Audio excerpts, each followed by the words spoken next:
warahmatullahi wabarakatuh. Perkenalkan, saya Baharudin Sumatidi dari Universitas 17 Agustus Surabaya. Kami mendapatkan tugas penelitian tentang pandangan tokoh agama mengenai konsep pajak yang ada di Indonesia. Di sini sekarang saya berada di salah satu rumah pengurusan dan ulama ranking Inggris, yaitu dengan Bapak Ahmad Syefuddin. Baik teman-teman, Bapak Ustadz Ahmad Syefuddin sendiri adalah merupakan salah satu pengurus aktif di Nahdlatul Ulama ranking Inggris. Jadi Bapak, mungkin kami bertanya tentang beberapa pertanyaan, yakni yang pertama, bagaimana sih pandangan Nahdlatul Ulama tentang konsep pajak yang ada di Indonesia? Apakah sudah sesuai dengan syariat Islam? Oke, Mas Abdi yang saya hormati, pertanyaan sangat bagus sekali untuk memang di dunia pendidikan dan semua kita sebagai Indonesia harus mengetahui tentang wajibnya pajak, bahkan sampai wajib pajak itu memang harus kita akui. Kita juga mempunyai hak dan kewajiban sebagai rakyat Republik Indonesia. Di dalam konsep Islam sendiri sudah dijelaskan bahwasanya atiullaha wa atiur rasul wa ulil amri minkum. Yang perlu digarisbawahi wa ulil amri minkum, kita harus taat kepada pemerintah yang berada di Indonesia. Taat kepada Allah, taat kepada Rasul, juga taat kepada pemerintah yang ada di Indonesia. Apalagi tentang mengenai pajak, dan pajak pun sudah sesuai dibuatkan dengan sebaik-baiknya untuk bisa meningkatkan kesejahteraan rakyat atau warga Indonesia sendiri.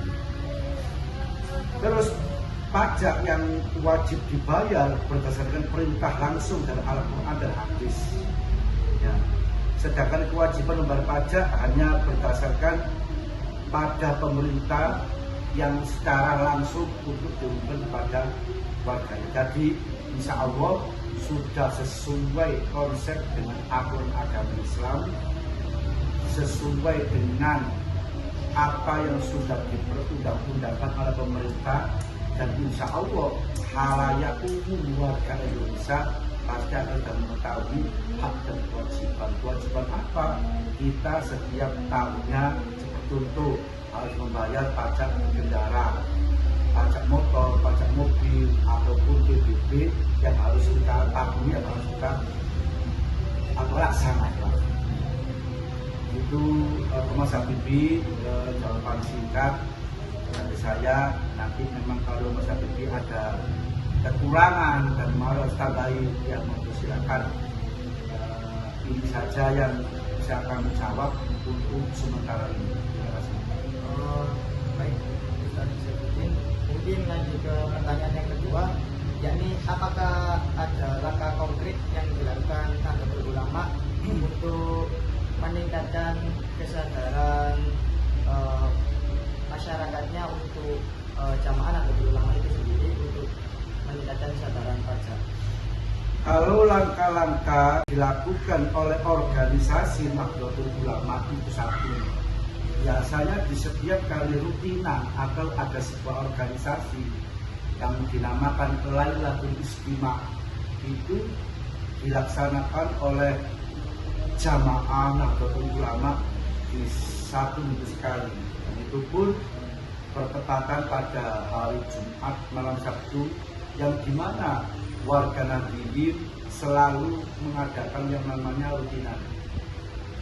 Dan langkah yang kami mensejahterakan untuk para jamaah di situ, kami ada yang namanya seperti infak seperti kotak amal atau kotak celengan, yang itu pun berputar akan berjalan.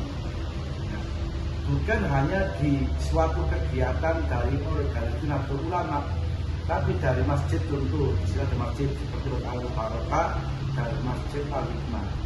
Di setiap hari minggunya untuk mensejahterakan warga maupun jamaah, dari remaja masjid maupun atau gerakan pemuda Ansor itu berkeliling untuk ke warga-warga, ke jamaah-jamaah dengan izin dan kesepakatan para pengurus masjid dan pengurus ulama untuk bisa ikut andil memberikan sebuah infak terbaiknya, sedekah terbaiknya, atau menyisihkan rezekinya untuk memberikan suatu sedekah kepada bagi yang membutuhkan, bagi jamaah ulama ataupun jamaah masjid yang ada di sekitar kita. Dan bukan hanya di tingkat kelurahan saja, tapi di tingkat kecamatan, teman-teman dari Gerakan Pemuda Ansor itu juga melaksanakan seperti itu untuk mensejahterakan warga atau jamaah yang benar-benar membutuhkan satu pendidikan. Yang kedua untuk kehidupan sehari-hari. Dan yang ketiga untuk mengatasi kemiskinan atau memang yang dibutuhkan bagi warga atau jamaah itu sendiri. Lebih yang pengalaman yang ada di tingkat kecamatan maupun di tingkat kelurahan. Jadi seperti itu ya. Mungkin berarti di masyarakat sendiri ada rutinan setiap malam Sabtu dan setiap minggunya untuk meningkatkan kesadaran masyarakat untuk berinfak dan Seperti itu. mungkin lanjut ke pertanyaan ketiga dan pertanyaan terakhir. Mungkin ada saran dari Ustaz Zulkifli sendiri untuk pemerintah agar pajak ini, pemerataan pajak ini sudah sesuai yang diharapkan oleh masyarakat, atau mungkin ada yang bisa Ya, tapi baik. Jadi sekali lagi kami akan menjawab dengan sebaik-baiknya, dengan sedemikian rupa. Memang pajak itu kan suatu kewajiban pribadi seseorang yang memang harus kita taati dan kita patuhi. Dan itu pun kelestarian, keindahan itu bukan yang kita nikmati sendiri, tetapi seluruh masyarakat Indonesia pasti akan menikmati. Contoh salah satu seperti pajak bangunan, ya, PBB, seperti pajak untuk berkendara, itu pun memang suatu kewajiban bagi kita sebagai rakyat Indonesia untuk bisa memenuhi kewajiban. Terus langkah-langkah atau saran dari pemerintah ataupun ulama di kapan hari itu pernah ada suatu rapat yang memang dibahas bersama-sama, dan itu pun alhamdulillah para organisasi dan pemerintah sudah berkesepakatan dan sudah ada antara Kemenkum saling menghargai, saling meridhoi. Jadi untuk sarannya itu insya Allah sesuai konsep dengan aturan-aturan yang berada di agama Islam, terutama di kami yaitu di Nahdlatul Ulama. Konsep daripada pajak yang diberikan oleh pemerintah itu memang sudah sesuai dengan Al-Quran dan Hadis. Jadi langkah-langkah yang bisa kami sampaikan, mungkin sedikit banyaknya kalau kurang mungkin Mas Habibie beserta teman-teman bisa mengelola lagi tentang pembahasan yang Mas Habibie ini yang Habibie sampaikan. Maka saja mohon maaf apabila ada kekurangan, kesalahan pribadi saya sendiri. Memang itu kalau benar-benar itu yang ditanggung Mas Habibie, itulah kebenaran punya Allah Subhanahu wa Ta'ala, dan manusia itu tidak luput dari kesalahan dan al-insanu mahal khata wal isyan. Manusia itu tidak luput dari kesalahan maupun lupa. Dan kami menunjuk satu lebih yang bisa kami sampaikan, mohon maaf. Assalamualaikum warahmatullahi wabarakatuh. Baik, terima kasih Pak Ustaz Zulkifli atas wawancara berikut. Terima kasih. Assalamualaikum warahmatullahi wabarakatuh. Sebelumnya buat Pak Ustadz, atas nama siapa dan posisinya? Saya nama Didin Firdaus, Ketua Takmir Masjid Solihin. Ini Pak Sparmo, Wakil Ketua kami. Langsung saja Pak ya, kita Ya. tanya tentang kesadaran pajak. Bagaimana pandangan Bapak tentang kewajiban membayar pajak dalam hukum Islam? Pajak itu kan aturan negara ya, Mbak. Kami hanya mengikuti perintah pemimpin. Gitu. Kan dalam Al-Quran sudah jelas itu. Ya ayyuhallazina amanu atiullaha wa atiur rasulah wa ulil amri minkum. Wahai orang beriman, taatilah Allah, taatilah Rasul, dan taatilah pemimpin kalian. Selama pemimpin itu dalam mengeluarkan kebijakannya baik untuk masyarakat, maka kami sebagai umat Islam yang wajib mentaatinya, termasuk dalam urusan pajak ini. Baik, berarti menurut Bapak sendiri atau dari Muhammadiyah ini termasuk halal bukan haram ya Pak ya? Bukan halal. Halal ya Pak? Ya. Baik, untuk pertanyaan selanjutnya dari Pak Menhatu. Pertanyaan selanjutnya Bapak, yaitu apa saran Bapak kepada pemerintah untuk pemerataan dan keadilan dari pendapatan sektor pajak? Sebetulnya kalau dikelola secara baik ya pajak ini gitu kan, artinya transparan penggunaannya, terus kemana saja, maka pasti pengelolaan pajak itu akan merata gitu. Tapi kalau hanya pajak ini sementara hanya dikhususkan untuk rakyat kecil gitu kan, sementara orang-orang kaya kadang-kadang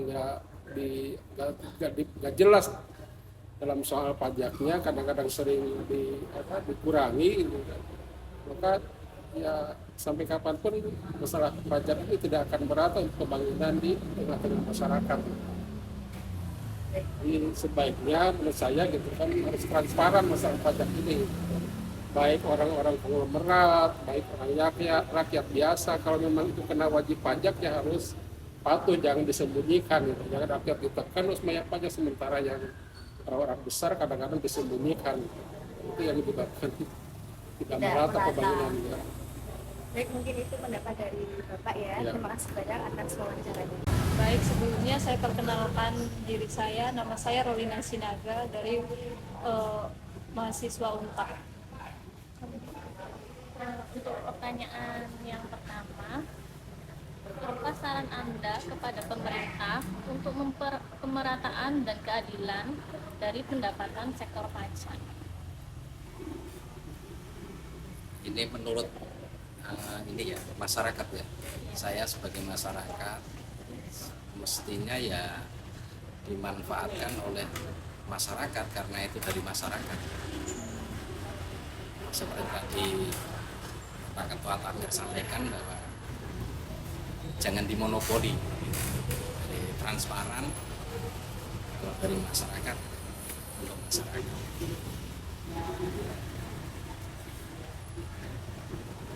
Dan satu lagi Pak, menurut Bapak dari jenis pajak yang diberlakukan, mana yang tidak sesuai dengan pemahaman Bapak? Mana yang tidak sesuai dengan Pemahaman Bapak? kemanfaatan? Iya. Hampir kesemuanya nggak ngerti ya, karena nggak transparan tadi. Nggak transparannya kan selama ini masih ada yang ditutup-tutupin. Memang ada lah yang sebagian sudah kita manfaatkan, seperti jalanan kita, mbaknya saya memakai jalan dengan baik, dengan mulus, itu kan insya Allah itu dengan uang dari pajak. Mungkin ada sebagian yang belum, dan yang belum ini yang perlu harus disampaikan di situ. Assalamualaikum warahmatullahi wabarakatuh. Selamat malam. Pada kesempatan kali ini saya bersama dengan Bapak Dr. Andes Haji Rusdi Faisal, Ketua PAC LDII Medaeng Kecamatan Waru Sidoarjo. Kita akan melakukan wawancara tentang pemahaman atau pandangan konsep pajak yang ada di Indonesia menurut Lembaga Dakwah Islam Indonesia. Selamat malam Pak Rusdi. Ya, Pak Rusdi, pada kesempatan kali ini saya ingin menanyakan beberapa pertanyaan Pak. Ya, menurut Bapak sendiri, bagaimana Pak pandangan Anda tentang kewajiban bayar pajak dalam hukum Islam sendiri? Dalam hukum Islam sendiri ya, Ya. membayar pajak membayar zakat ya. Pajak sih Pak, yang Pajak ya? bukan Ya. bukan zakat. Oke. Di dalam Islam atau lebih khususnya lagi ya, karena kami atas nama dari Lembaga Dakwah Islam Indonesia, barangkali Anda mau menanyakan pandangan Lembaga Islam Indonesia tentang pajak. Siap. Kan seperti itu ya? Siap. Nah, jadi pertama-tama kita gini, terima kasih atas kedatangannya pada Mas Musa ya. Siap. Pandangan kami tentang pajak ya, satu, kami warga LDI ya dimanapun berada itu harus patuh kepada pemerintah desa dan Undang-Undang Dasar 45. Ya, sekali lagi saya ulang, seluruh warga LDI dimanapun berada itu sudah harus patuh terhadap pemerintah yang sah yang berdasarkan Undang-Undang Dasar 45 dan Pancasila. Nah, pajak termasuk yang ada di dalam programnya pemerintah. Ya kan, pajak. Nah, kami warga LDI ditekankan setiap bulan kita memberi pengarahan. Setiap bulan ya, setiap bulan kita kumpulkan, kita pengarahan. Maka pembukaan yang pertama kita mengatakan bahwa satu, masing-masing warga LDI dimanapun berada, terutama yang kecil Medaeng, harus senantiasa patuh dan taat kepada pemerintah yang sah yang berdasarkan Undang-Undang Dasar 45 dan harus berbudi luhur di dalam masyarakat. Nah, pajak ya bagi kami wajib hukumnya untuk membayar kepada pemerintah. Harus, kalau nggak ada yang pajak. Kalau ada warga LDI yang nggak bayar pajak berarti itu bukan warga LDI yang baik. Nah, apakah ada? Mungkin ada gitu ya. Namanya orang ya, kita jumlahnya jutaan, mungkin ada satu yang tapi saya yakin insya Allah seluruh warga LDI taat dan patuh ya pada pimpinan, ya pimpinan di dalam pemerintahan atau pimpinan di dalam organisasi. Nah seperti itu untuk masalah pajak ya wajib, kalau pajak itu ya wajib lah itu kita. Kalau malah contohnya saja misalkan di kita ya contohnya pajak sepeda motor atau pajak kendaraan atau pajak PBB dan rumah, nah bangunan itu yang sangat terkait ya dalam kehidupan kita sehari-hari. Itu kita selalu tekankan, bayarlah. Jadi kalau surat-suratmu nggak lengkap, STNK-nya atau pajaknya nggak dibayar, ya itu kita terutama kepada generasi muda kita, itu kita betul-betul sangat melarang untuk berkendara di jalan. Sampai pajaknya, SIM-nya mati, kritisnya seperti itu. Ya kita nggak boleh. Nah, kalau mungkin ada masa seperti itu, kita sampai silakan survei lebih mendalam lagi. Kita akan mengetahui tentang yang terkait pajak yang di level berkendara ataupun PPP seperti itu. Gitu ya Pak. Baik. Di beberapa literasi yang pernah kami baca Pak ya, dengan mahasiswa itu kan kalau yang di Islam sendiri pemungut pajak itu kan kalau di Arab dulu kan sebenarnya al-maks gitu Pak, yang menarik iuran-iuran yang di luar zakat gitu. Nah itu kan ada beberapa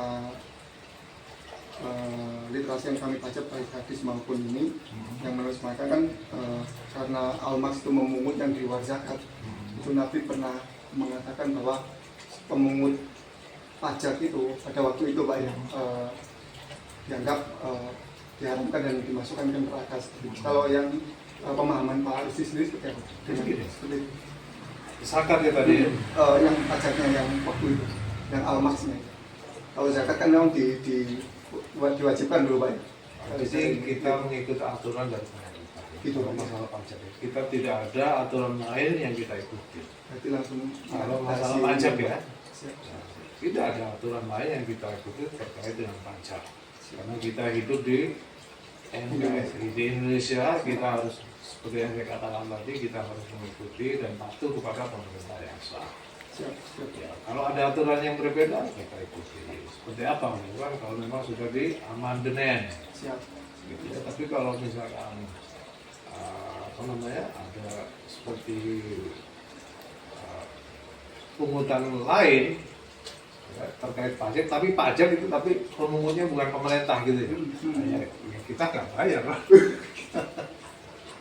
Misalnya sampai minta pajak ke saya, berarti sama ya preman berarti. Ya, gitu. Nggak mungkin. Konsepnya yang seperti itu Beda, mungkin Pak ya, kita, dilarang, Pak. ya kita pasti nggak ikut ya, warga LDI itu pasti nggak mau ikut, nggak usah diperintah pun dari pimpinan, ya pasti nggak mau ikut kalau ada yang di luar aturan pemerintah ya terkait dengan pajak. Pertanyaannya kan pajak tadi. Siap. Baik Pak Rusdi. Oke. Pak Rusdi, berikutnya ada pertanyaan. Nah, pajak ini kan sifatnya global Pak ya, baik produk yang halal dan kebetulan juga produk yang haram kan juga terkena pajak seperti minuman keras atau mungkin tempat hiburan malam. Nah, kalau pandangan Pak Rusdi sendiri seperti apa? Apa yang dimaksud spesifiknya gimana? Jadi misal gini, kalau untuk minuman keras itu kan Dipajak juga. dipajak juga, terus kan kembali ke negara Iya. untuk keseluruhan ya, sosial gitu Pak. Iya, iya. Menurut Bapak pribadi dengan petani Kalau mau pribadi saya ya, Iya. kalau mau pribadi saya ya, itu haknya pemerintah. Gitu Pak ya. Ini kan hanya pemerintah. Ya artinya semuanya ada aturannya ya. Yang menjual barang-barang yang menurut Islam itu tidak diperkenankan, tapi kita kan nggak menganut hukum Islam. Gitu. Kita negara demokrasi. Pemerintah memungut pajak hiburan malam, memungut minuman keras, atau yang lain-lain. Itu kebijakannya pemerintah. Seperti saya katakan tadi, pemerintah punya kebijakan itu, kita nggak bisa nentang. Warga LDI, saya pastikan dilarang membeli minuman keras. Siap. Jangan minuman keras, rokok aja nggak boleh kan? Nggak boleh, nggak ada orang LDI yang merokok ya. Makanya kan rokok juga dipajak itu. Iya, Maka cukai kan Pak. iya, itu warga LDI nggak ada yang merokok. Baik. Tapi apakah masa sih nggak ada yang merokok? Ada mungkin 1-2, tapi saya yakinkan itu pasti sembunyi-sembunyi. Oke. Baik Pak. Kalau yang tadi menyangkut statement Bapak, berarti dari LDII sendiri tiap minggunya ada penyuluhan atau mungkin program gitu Pak ya, untuk ke setiap anggotanya untuk taat pajak itu seperti apa? Pajak? Iya. Kalau khusus masalah pajak kita nggak ada penyuluhan secara khusus ya. Oh gitu. Nggak ada. Kalau misalkan pengajian, aktivitas keagamaan kita punya jadwal. Aktivitas keagamaan itu terjadwal seminggu 2 kali, ya minimal seminggu 2 kali itu ada. Di dalam forum itu kita bisa mengisi apa saja. Contohnya parenting skill, bahaya narkoba. Kita kan ngundang dari speaker-speaker dari luar. Kita mengundang dari BNN kadang. Kalau misalnya masalah kebangsaan kita mengundang dari Koramil. Kalau masalah narkoba yaitu tadi, kalau masalah keamanan dan lalu lintas kita mengundang dari Polsek. Kita rutin itu, kita agendakan. Tapi nggak setiap minggu. Biasanya 3 bulan sekali. Untuk generasi muda, apakah untuk yang tua-tua kita tinggal lihat. Untuk ibu-ibu yang udah berumah tangga, parenting skill. Kita mengundang psikolog.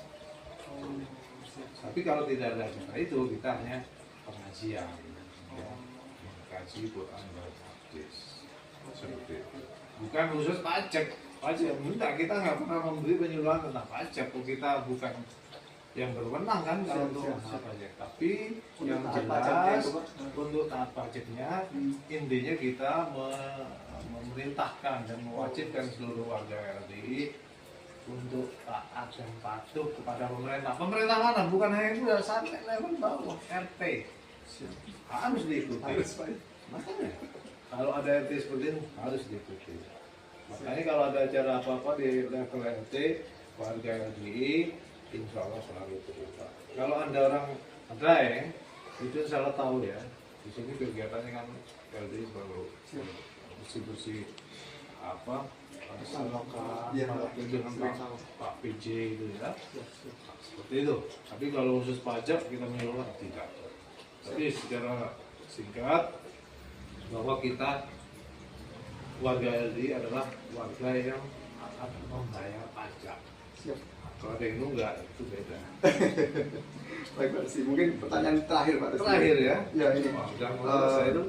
Ini yang terakhir Pak, mungkin saran maupun harapan Pak Rusdi untuk pemerataan pajak di Indonesia ini sebenarnya yang kurang apa sih Pak? Itu aja.